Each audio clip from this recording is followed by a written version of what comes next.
Finally, at the beginning of this week's Parsha, everything is reconciled. The dream that started when Yaakov had 12 children of creating the nation of Israel seemed to have gone on the wayside. The brothers were fighting between each other. They weren't able to work together in order to accomplish what they were supposed to accomplish. They hated each other, and they even did horrible things to each other. Finally, at the end of this week's Parsha, Yehuda makes a plea, Yosef accepts it, and then finally it's reconciled. My question, though, is what went wrong? What went wrong at the beginning, and how were they able to fix it?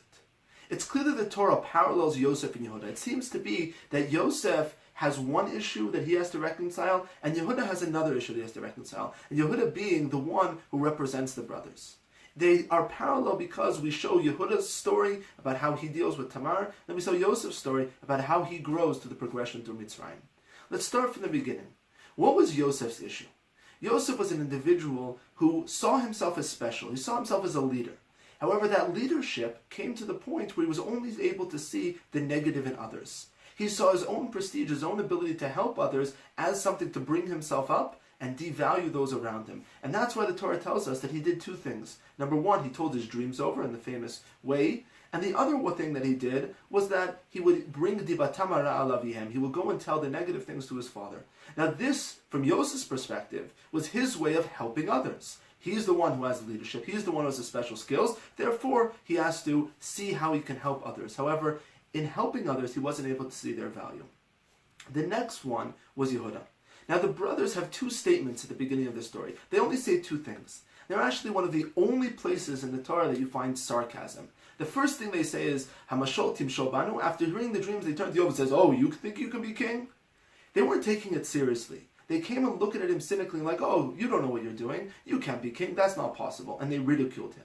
The second time we find, the second line that they say is that when Yosef is coming down to them, he says, Hine ba l'chalamot ba. Oh, look, the king of dreamers is coming down. Now this again is cynicism. Now the issue with them was that they were cynical. The next thing that we saw is Yehuda, his plan when they're about to throw Yosef into the bore is, you know what, let's not kill him ourselves, let's throw him in the pit and our hands won't be on it. In other words, he's relinquishing responsibility. He's saying, it's not my problem. The next step is Yehuda, when he's dealing with Tamar, finally, he hears the line that we spoke about last week of Hekerna. When we see that he hears the line that he said to his father of, oh, I don't know whose shirt this is, you find out. Relinquishing responsibility, finally he realizes that the only way for him to step forward is to take responsibility. Yehuda was somebody, and the brothers were people that saw their lives going haywire because there was someone else being chosen and not them. And they thought, oh, if I'm not in a place that I want to be, I'm going to blame everybody else. And that's what creates the cynicism in their mind. They won't be able to take the world seriously because the world is against them. Finally, Yehuda takes the point where he's able to take responsibility. He reaches the cognitive understanding that the only thing that you are in control of in your life is yourself, your own choices. And that's why he chooses to admit his faults with Tamar, and then he chooses, when he has the chance, to be an Arev to Binyamin, to be someone who takes responsibility for others. He realizes that responsibility is the answer to his cynicism before. And that's how Yehuda reconciles it. And that's what Yosef hears when he listens to the words of Yehuda, when he comes to the plea. Once Yehuda says, I am an Arev, I am someone who takes responsibility for others, Yosef breaks down and the whole story goes into a better place. Yosef, on the other hand, we can see a strong difference with him. He grows in Mitzrayim, he becomes stronger and better and more powerful. However, that power doesn't go to his head. When the brothers approach him and say, Yosef, they feel horrible. What are they supposed to say to Yosef? They threw him to Mitzrayim. He suffered for 22 years. What are we supposed to say to Yosef? Yosef turns to them and talks before they even have a chance. He says, don't be sad. I'm here for a reason. I see myself as part of God's plan. And God's plan was for me to be in Mitzrayim to help you.